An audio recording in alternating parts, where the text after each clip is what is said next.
Hello and welcome to the Middle East Forum Speaker Webinar Series. I'm Stacey McKenna and I will be moderating today's discussion. We are pleased to have Mr. Joseph Humire, Executive Director of the Center for a Secure Free Society, join us to discuss From the Middle East to Venezuela, From Crisis to Conflict. Mr. Humire will speak for roughly 5 to 10 minutes and open it up for questions. Should you wish to ask a question, please use the Q&A box located at the bottom of your screen.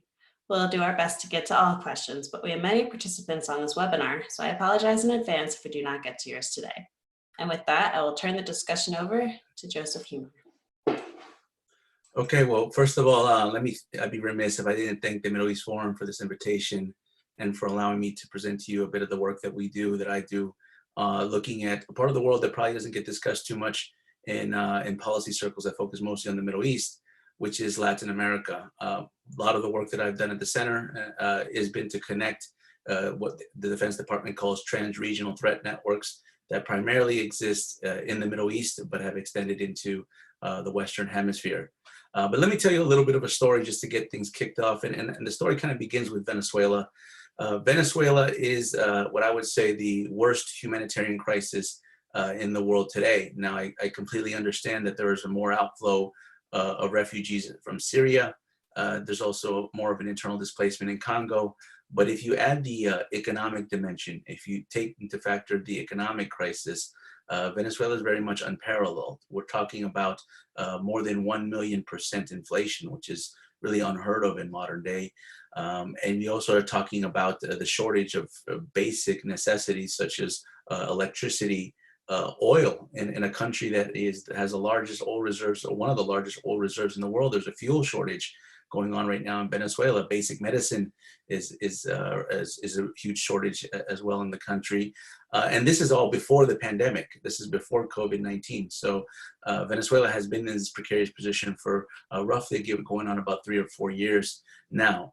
So I go to Latin America, I travel quite a bit to the region, and in my travels, I try to convince or try to persuade policymakers in the region to look at this connection with the Middle East more seriously. That I think it plays heavy into what we're seeing in Venezuela.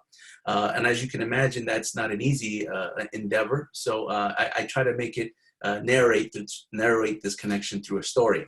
So I'm going to tell you this story exactly as I told it to President Bolsonaro in Brazil, or to advisors of President Duque in Colombia, to kind of emphasize the historic nature and the longevity of the Middle Eastern connection to Venezuela.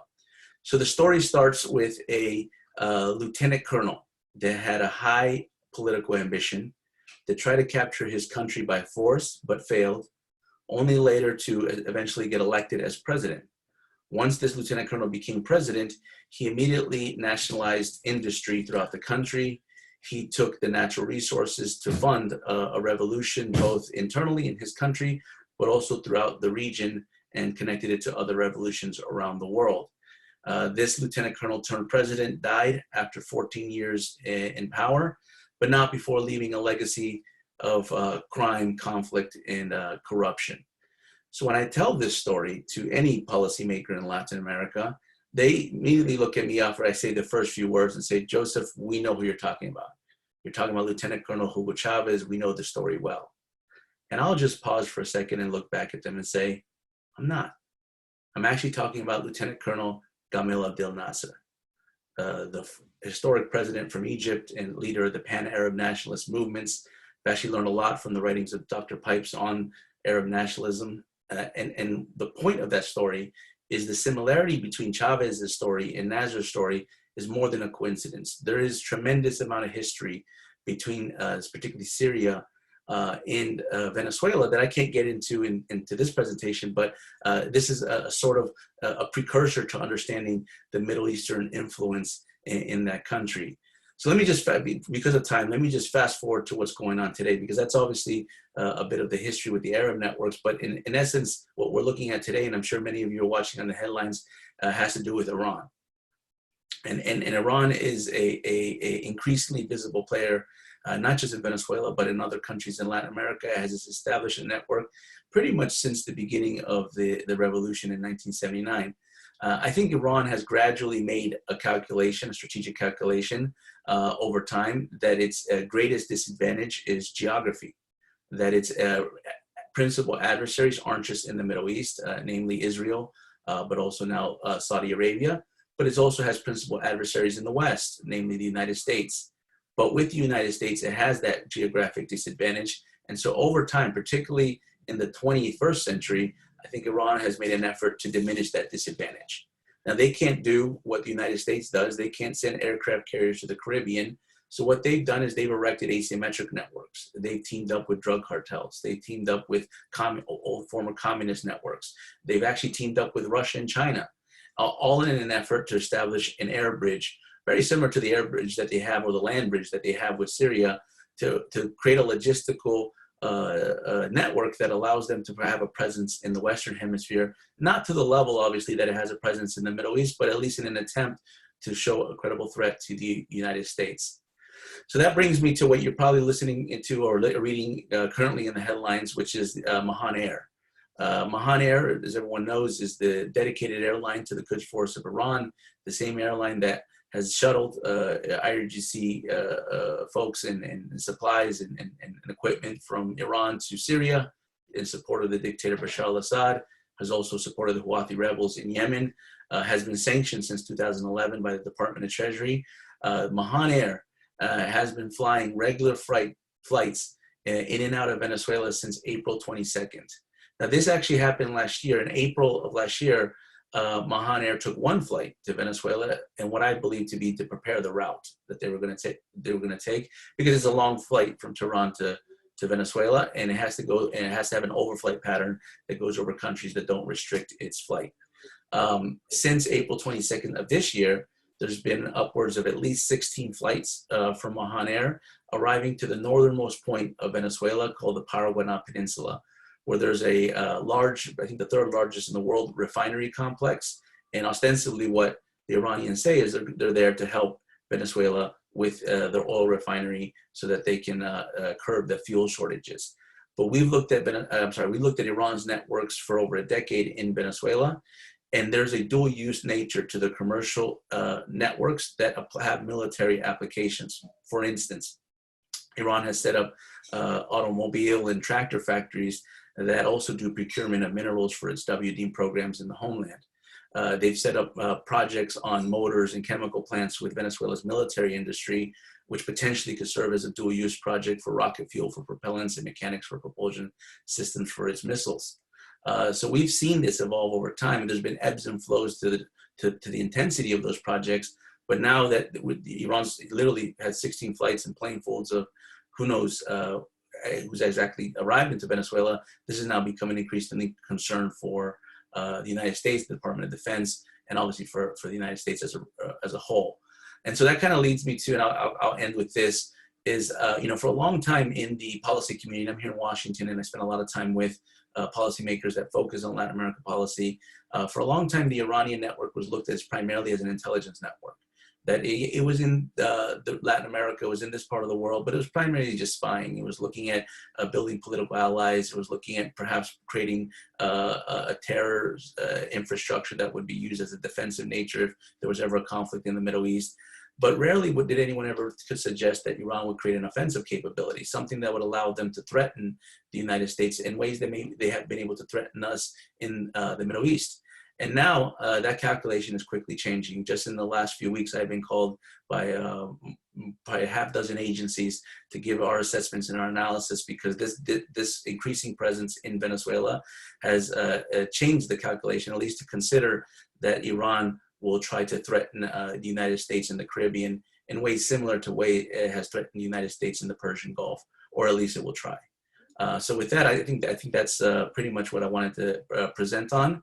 I didn't mention this in the presentation, but we've also dealt a lot with the Hezbollah terror designations that have taken place in Latin America. There's 4 countries in the region that have designated Hezbollah last year in 2019. There's more to be expected this year, hopefully, with the pandemic has delayed things some. So I can answer questions about that as well if that's of interest to you. Great, thank you so much. So I guess the first one right off the bat is, so what can the US do to curb the Iranian influence in Venezuela?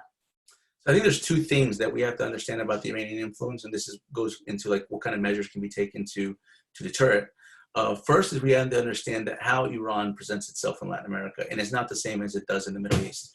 It doesn't present themselves as the leader of the Shia movements worldwide. It doesn't present itself as a theocracy per se. It presents itself as an anti-imperialist movement.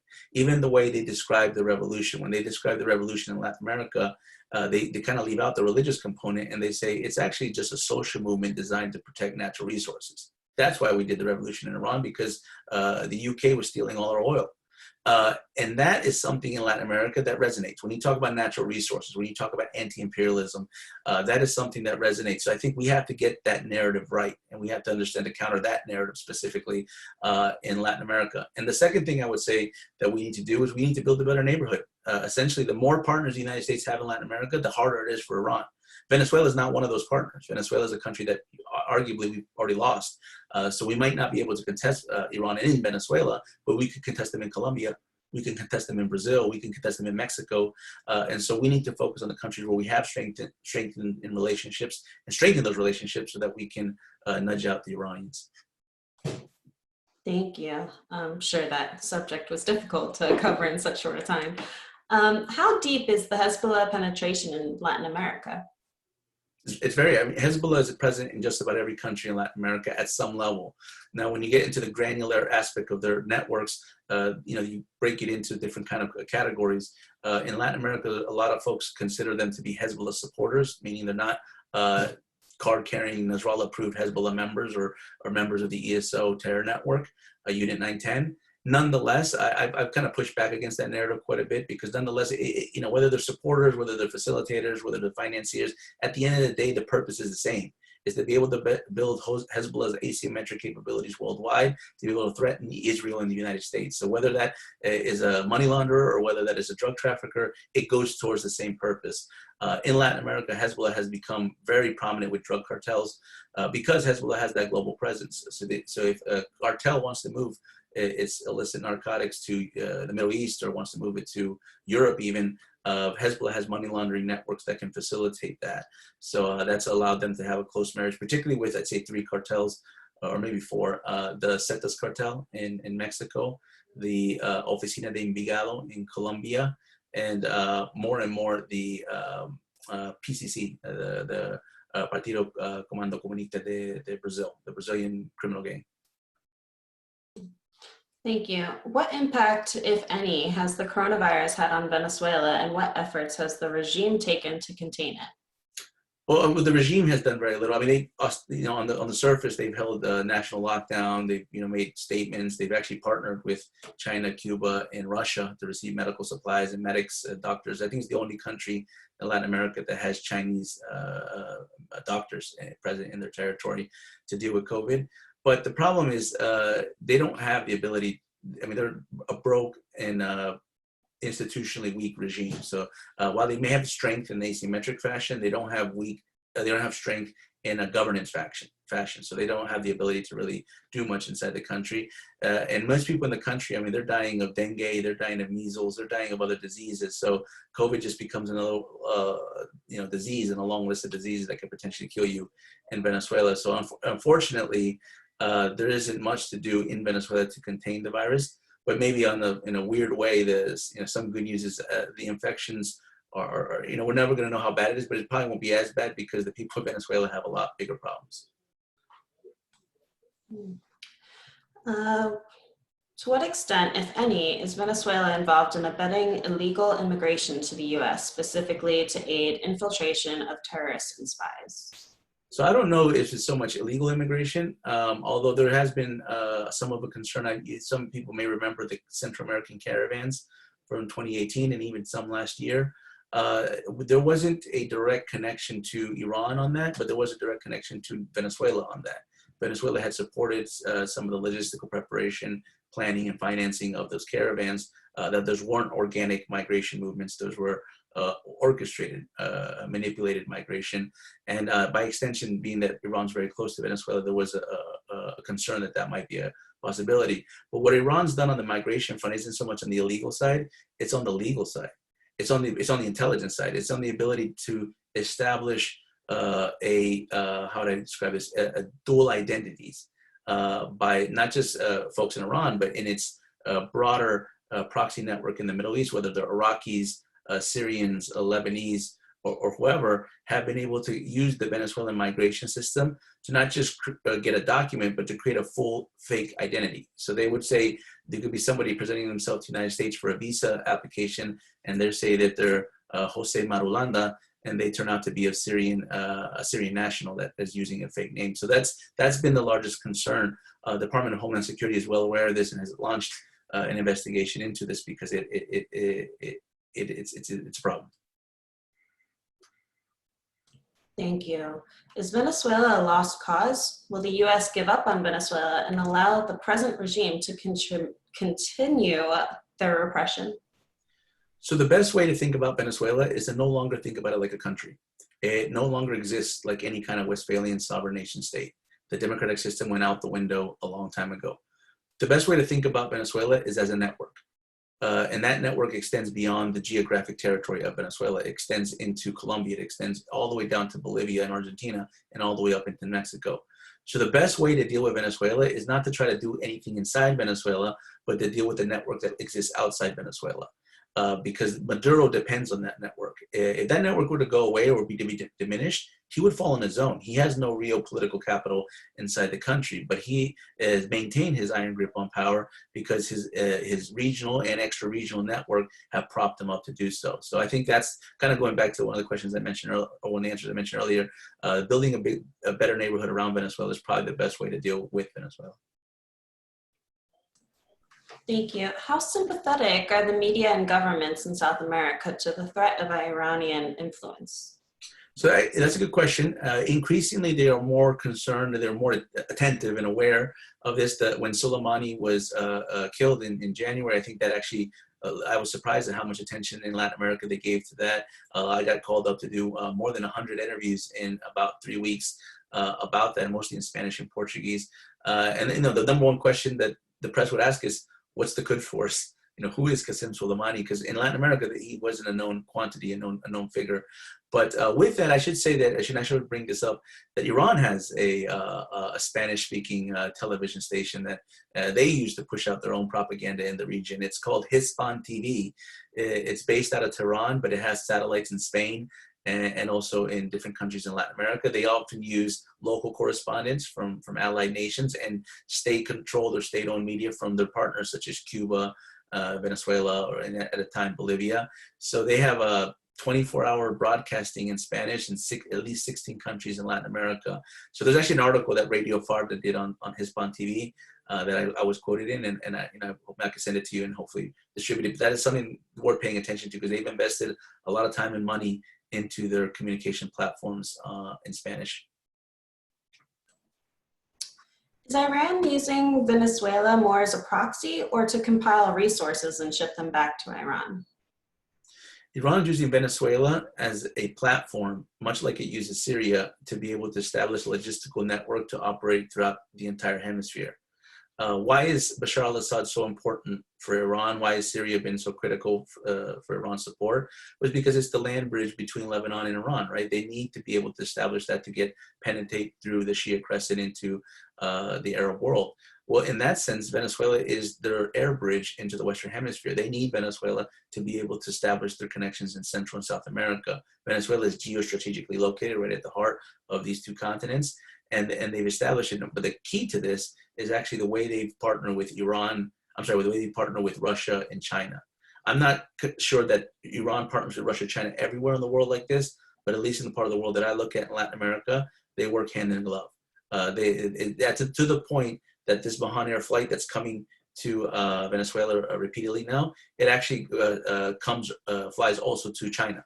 So the actual flight pattern is Iran to China, back to Iran, to Algeria, down to Venezuela. So just to kind of show you the level of the connections. And then in my center, we have a term that we use. We actually have a report coming out today. It's called the VRIC. It's a play off the term BRIC from the Goldman Sachs term that talked about emerging economies, Brazil, Russia, India, China. But we said that that never really emerged. So we have this term that with the VRIC, that describes Venezuela, Russia, Iran, and China as an emerging intelligence and security cooperation. Thank you. That sounds very interesting. Is Iran competing with China in Latin America at all? You were talking about the interplay between the two, but is there any competition there, and is one of them winning? I mean, there's always a little bit of competition when you get to the networks, and who wants to control which. The communist networks are the biggest ones in Latin America, and if you want to use those communist networks, you have to compete a little bit, amongst each other. Nevertheless, there's much more cooperation than there is competition. I think these countries, while they may not be historic allies, and they may not be permanent allies, but I think they realize the old adage of the enemy of my enemy is my friend, that enemy being Israel and the United States. So the more that they can figure out a way to defeat us, the more that they'll align together. And maybe in one day they would fight each other, but that would only, I think, happen in a very bad scenario, which is we're out of the picture. So. Looks like we have about 2 questions left. What is the status of the U.S.-supported Venezuelan opposition? How active is the U.S. support for this opposition? So the U.S. has been very active, especially under the Trump administration, on Venezuela. Arguably, it's probably one of their top 5 national security priorities in the world. President Trump, in some ways, has been ahead of the curve with Venezuela because the bureaucracy in the United States hasn't really paid attention much to Venezuela or Latin America writ large. When I say bureaucracy, I'm referring mostly to budgets and authorities. Our budgets and authorities aren't always aligned to put that much attention into Latin America, even if the White House wanted to. But with that said, 3 years in, I think they've done a lot with the Venezuelan opposition, particularly with interim President Juan Guaido, and they've essentially propped him up to be able to be recognized by more than 55 countries around the world, destroying the legitimacy of Nicolas Maduro and creating a maximum pressure campaign against the Maduro regime in Venezuela. But that hasn't had as much success as we would like. I think most people in the administration would admit that they would have hoped that Maduro would be gone by now and there would be a transition to free and fair elections in Venezuela. But it seems that there's an ability of resistance within him and his regime. With that, I think the latest news that happened in Venezuela is there was a botched paramilitary mercenary raid of Venezuelan military defectors in exile that unfortunately were led by 3 former Green Berets, 2 of which have been captured in Venezuela. So this is now escalated to a point where there's Americans now that are in prison in Venezuela. And so I think unfortunately, I think things between the Trump administration, the United States, and Venezuela will escalate. Thank you. What are the chances that elements of the military will stage a successful coup? At this point, I think it's 0 to none. There's been many attempts to spark this military revolt and uprising, but it was a flawed logic. I think many, even in the administration and other places, many folks thought that the key ingredient to unseating Nicolas Maduro was to get the military on your side. The problem with that is that the military is a failed institution in Venezuela. There's many institutions in Venezuela that don't work right now. Probably one of the most historic is the energy institution, right? They have a state-owned enterprise for one of the largest oil reserves in the world. Now, even if Juan Guaido were to take power tomorrow and want to turn on the spigot and produce oil the way they did in the 90s, he couldn't do it because the oil institution is broken. Well, if we can appreciate that the oil institution is broken in Venezuela, we should also be able to appreciate that the military institution is also broken in Venezuela.